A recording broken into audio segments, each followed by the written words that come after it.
ಎಲ್ಲರಿಗೂ ನಮಸ್ಕಾರ. ಇವತ್ತು ತುಂಬಾ ವಿಶಿಷ್ಟವಾದಂತಹ ದಿವಸ, ಲಲಿತಾ ಪಂಚಮಿಯನ್ನು ಆಚರಿಸ್ತೀವಿ.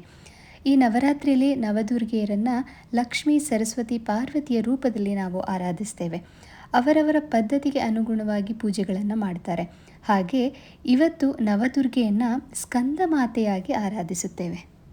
ರಾಕ್ಷಸನಾದಂತಹ ತಾರಕಾಸುರನ ವಧೆಗಾಗಿ ಶೈಲಪುತ್ರಿಯಾಗಿ ಹಿಮವಂತ ಹಾಗೂ ಮೈನಾದೇವಿಯ ಮಗಳಾಗಿ ದೇವಿ ಹುಟ್ಟಿ ಬರ್ತಾಳೆ. ನಂತರ ಅಖಂಡ ತಪಸ್ಸಿನ ಮೂಲಕ ಶಿವನೇ ಮೆಚ್ಚುವಂತೆ ಬ್ರಹ್ಮಚಾರಿಣಿಯಾಗಿ, ಶಿವನನ್ನು ವರಿಸಿದ ಚಂದ್ರಘಂಟಾಳಾಗಿ, ಹಾಗೆ ಸೂಕ್ಷ್ಮಾತಿ ಸೂಕ್ಷ್ಮವಾದ ಅಂಡವನ್ನು ತನ್ನ ಗರ್ಭದಲ್ಲಿರಿಸಿಕೊಂಡಿರುವಂತಹ ಕೂಷ್ಮಾಂಡ ದೇವಿಯಾಗಿ, ದೇವಿಯನ್ನು ಈ ರೀತಿ ಮೊದಲ 4 ದಿನಗಳಲ್ಲಿ ನಾವು ಆರಾಧಿಸಿದ್ದೇವೆ. ದೇವಿಯ ಅವತಾರದ ಉದ್ದೇಶ ಪೂರ್ತಿಯಾಗಲು ಶಿವ ಪಾರ್ವತಿಯ ಪ್ರೀತಿಯ ಮಗನಾಗಿ ಹುಟ್ಟಿ ಬಂದವನೇ ಸ್ಕಂದ. ಆದ್ದರಿಂದ ನವರಾತ್ರಿಯಲ್ಲಿ 5ನೇ ದಿವಸ ದೇವಿಯನ್ನು ಸ್ಕಂದ ಮಾತಾಳಾಗಿ ನಾವು ಆರಾಧಿಸುತ್ತೇವೆ. ಪುರಾಣಗಳಲ್ಲಿ ಸಾಕಷ್ಟು ರೀತಿಯಾದಂತಹ ಸ್ವಾರಸ್ಯಕರವಾದ ಕತೆ, ಉಪಕಥೆಗಳನ್ನು ನಾವು ಕೇಳಿದ್ದೀವಿ. ಹಾಗೆ ಸ್ಕಂದನ ಹುಟ್ಟಿನ ಹಿಂದೆಯೂ ಸಹ ಒಂದು ರೋಚಕವಾದಂತಹ ಕಥೆ ಇದೆ. ಸ್ಕಂದ ಶಿವ ಪಾರ್ವತಿಯರ ಮುದ್ದಿನ ಮಗ, ಆದರೆ ಆತ 9 ತಿಂಗಳು ಇದ್ದದ್ದು ಗಂಗೆಯ ಗರ್ಭದಲ್ಲಿ. ಪಾರ್ವತಿ ಗರ್ಭವತಿಯಾಗಿದ್ದಾಗ ಆಕೆಯ ದೇಹ ಉಷ್ಣದ ಶಾಖದಿಂದ ಒದ್ದಾಡುವಂತಾಗಿರುತ್ತೆ. ಆಗ ಆಕೆಯ ಅಕ್ಕ ಗಂಗೆಯ ಶೀತಲವಾದಂತಹ ಶರೀರ ಇರೋದ್ರಿಂದ ಆಕೆಯ ಗರ್ಭಕ್ಕೆ ಪಾರ್ವತಿಯ ಗರ್ಭದಿಂದ ಭ್ರೂಣವನ್ನು ವರ್ಗಾಯಿಸ್ತಾರೆ. ಮುಂದೆ ಗಂಗೆ ಗೌರಿಯ ಪುತ್ರನಾದಂತಹ ಸ್ಕಂದನ ತಾಯಿಯಾಗುತ್ತಾಳೆ. ಹೀಗೆ ತಾಯಿ ಗರ್ಭದಿಂದ ಜಾರಿ ಗಂಗೆಯ ಗರ್ಭದಲ್ಲಿ ಬೆಳೆದಿದ್ದರಿಂದ ಅವನನ್ನು ಸ್ಕಂದ ಅಂತ ಕರೀತಾರೆ. ಸ್ಕಂದ ಅಂದರೆ ಜಾರಿದವನು ಎಂಬ ಅರ್ಥ ಬರುತ್ತೆ. ಸ್ಕಂದ ಕೃತಿಕಾ ನಕ್ಷತ್ರದಲ್ಲಿ ಹುಟ್ಟಿರ್ತಾನೆ. ಇದನ್ನು ತಿಳಿದಂತಹ ಕೃತಿಕಾ ಮಾತೆಯರು ತಮ್ಮ ನಕ್ಷತ್ರದಲ್ಲಿ ಹುಟ್ಟಿದಂತಹ ಮಗುವನ್ನು ನೋಡಬೇಕು ಅಂತ ಭೂಮಿಗೆ ಇಳಿದು ಬರ್ತಾರೆ. 6 ಜನ ಕೃತಿಕಾ ಮಾತೆಯರು ಅಪಾರವಾದಂತಹ ಪ್ರೀತಿಯಿಂದ, ವಾತ್ಸಲ್ಯದಿಂದ ಮಗುವನ್ನು ಬಾಚಿ ತಬ್ಬಿಕೊಳ್ತಾರೆ. ಅದನ್ನು ನೋಡಿದಂತಹ ಮಗು 6 ಜನರಿಗೂ ತಾನು ಸಿಗಬೇಕು ಅಂತ 6 ಮಗುವಾಗಿ ವಿಂಗಡಣೆಯಾಗ್ತಾನೆ. ಇದರಿಂದ ಸಂತೋಷಗೊಂಡಂತಹ 6 ಜನ ಕೃತಿಕೆಯರು ತಮ್ಮ ಲೋಕಕ್ಕೆ ಮಗುವನ್ನು ಕರ್ಕೊಂಡು ಹೋಗಿ ಮುದ್ದಾಡಿ ನಂತರ ಅದೇ ಜಾಗಕ್ಕೆ ಕರ್ಕೊಂಡು ಬಂದು ಬಿಡ್ತಾರೆ. ಅಷ್ಟರಲ್ಲೇ ಪಾರ್ವತಿಗೆ ಗೊತ್ತಾಗಿ ಓಡೋಡಿ ಬಂದು ನೋಡಿದಾಗ 6 ಮಕ್ಕಳಿರ್ತಾರೆ. 6 ಮಕ್ಕಳನ್ನು ಒಟ್ಟಾರೆಯಾಗಿ ಸೇರಿಸಿ ಎತ್ತುಕೊಂಡಾಗ ಸ್ಕಂದ 6 ಮುಖದ ಒಂದು ದೇಹದವನಾಗ್ತಾನೆ. ನಂತರ ಆತ ಆರ್ಮುಗ ಅನ್ನುವಂಥ ಹೆಸರಿನಿಂದಲೇ ಪ್ರಖ್ಯಾತನಾಗ್ತಾನೆ. ಸ್ಕಂದ ಎಲ್ಲ ಮಕ್ಕಳಂತೆ ಇರೋದಿಲ್ಲ. ಆತ ಅಸಾಮಾನ್ಯ ಪ್ರತಿಭೆಯುಳ್ಳವನಾಗಿರ್ತಾನೆ. ಬಾಲ್ಯಾವಸ್ಥೆಯಲ್ಲಿಯೇ ಎಲ್ಲ ರೀತಿಯ ಪರಾಕ್ರಮಶಾಲಿಯಾಗೋದಕ್ಕೆ ಬೇಕಾದಂತಹ ಎಲ್ಲ ವಿದ್ಯೆಗಳನ್ನು ಕಲ್ತ್ಕೊಂಡಿರ್ತಾನೆ. ಹಾಗೆ ಉತ್ತಮ ಸಂಸ್ಕಾರಗಳನ್ನು ಸಹ ಕಲ್ತಿರ್ತಾನೆ. ಶಿವ ಪಾರ್ವತಿಯರು ತಮ್ಮ ಮಗನಾದಂತಹ ಸ್ಕಂದನಿಗೆ, ಅದು ಅತ್ಯಂತ ಚಿಕ್ಕ ವಯಸ್ಸಿನಲ್ಲಿಯೇ ಅವನು ಹುಟ್ಟಿರೋದೇ ತಾರಕಾಸುರನ ಸಂಹಾರಕ್ಕಾಗಿ, ಹೋಗಿ ದೇವತೆಗಳನ್ನು ಒಟ್ಟುಗೂಡಿಸಿ ಯುದ್ಧಕ್ಕೆ ಸಜ್ಜಾಗುವಂತೆ ಅವನ ಜವಾಬ್ದಾರಿಗಳನ್ನು ತಿಳಿಸ್ತಾರೆ. ಹಾಗೆ ಪಾರ್ವತಿ ವೇಲಾಯುಧವನ್ನು ಕೊಟ್ಟು ಪುಟ್ಟ ಬಾಲಕನನ್ನು ಹರಿಸಿ ಕಳುಹಿಸ್ತಾಳೆ. ಮುಂದೆ ದೇವಲೋಕದ ಎಲ್ಲರನ್ನ ಸಂಘಟಿಸಿ ಸೇನಾಧಿಪತಿಯಾದ್ದರಿಂದ ಅವನನ್ನು ದೇವಸೇನಾಧಿಪತಿ ಅಂತಲೂ ಸಹ ಕರೆಯೋದುಂಟು. ಹೀಗೆ ಬಾಲ್ಯದಲ್ಲಿಯೇ ಸೈನ್ಯವನ್ನು ಒಟ್ಟುಗೂಡಿಸಿ ಅದರ ಮುಖಂಡನಾಗಿ ತಾರಕಾಸುರನ ಮೇಲೆ ಯುದ್ಧವನ್ನು ಸಾರ್ತಾನೆ. ಶಿವ ಪಾರ್ವತಿಯರ ಮದುವೆ ಆದಾಗಿನಿಂದಲೂ ಸಹ ತಾರಕಾಸುರನಿಗೆ ನಡುಕ ಉಂಟಾಗಿರುತ್ತೆ.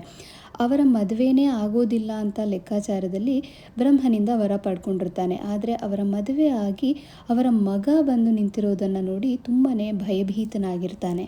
ಆದರೆ ಆ ಭಯವನ್ನು ತೋರ್ಪಡಿಸ್ಕೊಳ್ದೇನೆ ಸ್ಕಂದನ ಮೇಲೆ ಯುದ್ಧಕ್ಕೆ ಬರ್ತಾನೆ.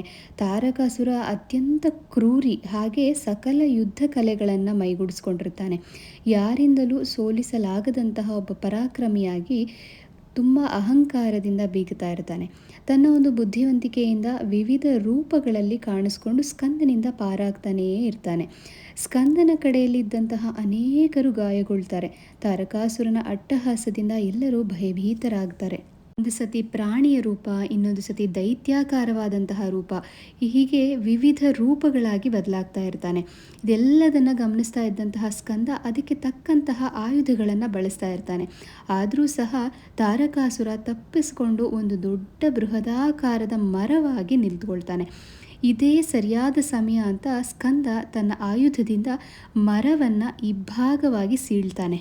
ತಕ್ಷಣ ತಾರಕಾಸುರ ನವಿಲಾಗಿ ಹಾರೋದಕ್ಕೆ ಪ್ರಯತ್ನವನ್ನು ಮಾಡ್ತಾನೆ. ಸ್ಕಂದ ಆ ನವಿಲನ್ನು ತನ್ನ ಎರಡೂ ಕೈಗಳಿಂದ ಭದ್ರವಾಗಿ ಹಾರಕ್ಕೆ ಆಗದೇ ಇರೋ ಹಾಗೆ ಹಿಡ್ಕೊಂಡು ಬಿಡ್ತಾನೆ. ಪುರಾಣಗಳ ಪ್ರಕಾರ ಅಷ್ಟೊತ್ತಿಗಾಗಲೇ ತಾರಕಾಸುರನಿಗೆ ಅವನು ಮಾಡಿದಂತಹ ಅನ್ಯಾಯ ತಪ್ಪುಗಳ ಬಗ್ಗೆ ಪಶ್ಚಾತ್ತಾಪವಾಗಿ ಸ್ಕಂದನ ಪಾದಗಳನ್ನು ಹಿಡಿದು ಕ್ಷಮೆ ಕೇಳ್ತಾನೆ.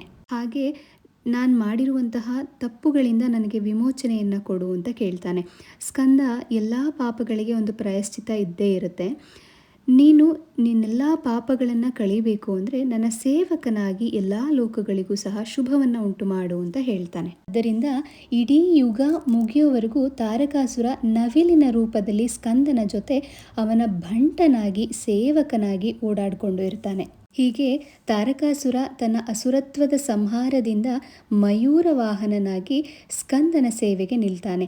ಇಂತಹ ಸ್ಕಂದನನ್ನು ಜಗತ್ತಿಗೆ ದಯಪಾಲಿಸಿದಂತಹ ಜಗಜ್ಜನನಿ ಸ್ಕಂದ ಮಾತಾ ರೂಪದಲ್ಲಿ ನವರಾತ್ರಿಯ 5ನೇ ದಿವಸ ನಾವು ಆರಾಧಿಸುತ್ತೇವೆ. ಇವತ್ತಿನ ದಿವಸ ಸಾಮಾನ್ಯವಾಗಿ ಚಿಕ್ಕ ಮಕ್ಕಳ ಕೈಯಿಂದ ಪೂಜೆಯನ್ನು ಮಾಡಿಸಿ ಅವರಿಗೆ ತಾಂಬೂಲವನ್ನು ಕೊಡುವಂತಹ ಪದ್ಧತಿಯೂ ಸಹ ಇದೆ. ಪ್ರೀತಿ ಮತ್ತು ವಾತ್ಸಲ್ಯದ ಸಂಕೇತವಾಗಿರುವಂತಹ ಅರಿಶಿಣದ ಬಣ್ಣ ಸ್ಕಂದ ಮಾತಾಗೆ ಬಹಳ ಶ್ರೇಷ್ಠವಾದದ್ದು. ಹಾಗೆ ದೇವಿಗೆ ಬಾಳೆಹಣ್ಣು ಅಥವಾ ಬಾಳೆಹಣ್ಣಿನಿಂದ ಮಾಡುವಂತಹ ಸಿಹಿ ತಿಂಡಿಗಳನ್ನು ನೈವೇದ್ಯ ಮಾಡಬಹುದು. ತಾಯಿ ಸ್ಕಂದ ಮಾತೆ ಬುಧ ಗ್ರಹದ ಅಧಿಪತಿ. ಹಾಗಾಗಿ ಶುದ್ಧ ಮನಸ್ಸು ಹಾಗೂ ಭಕ್ತಿಯಿಂದ ಯಾರು ಆರಾಧನೆ ಮಾಡ್ತಾರೋ ಅಂತಹವರಿಗೆ ದೇವಿ ಖ್ಯಾತಿ, ಸಂಪತ್ತು ಮತ್ತು ಸಮೃದ್ಧಿಯನ್ನು ನೀಡ್ತಾಳೆ. ಸ್ಕಂದ ಮಾತೆ ಎಲ್ಲರಿಗೂ ಒಳ್ಳೆಯ ಧೈರ್ಯ, ಜ್ಞಾನವನ್ನು ದಯಪಾಲಿಸಲಿ. ಆಕೆಯ ಲೀಲೆಗಳನ್ನು ಕೇಳುವಂತಹ ಪ್ರತಿಯೊಬ್ಬರಿಗೂ ಸಹ ಜೀವನದಲ್ಲಿ ಒಳ್ಳೆಯ ಸದ್ಗುಣಗಳನ್ನು ಕೊಟ್ಟು ಸದಾಕಾಲ ಕಾಪಾಡಲಿ. ನಾಳೆ ನವರಾತ್ರಿಯ 6ನೇ ದಿವಸ ದೇವಿಯನ್ನು ಕಾತ್ಯಾಯಿನಿಯ ರೂಪದಲ್ಲಿ ಆರಾಧಿಸುತ್ತೇವೆ.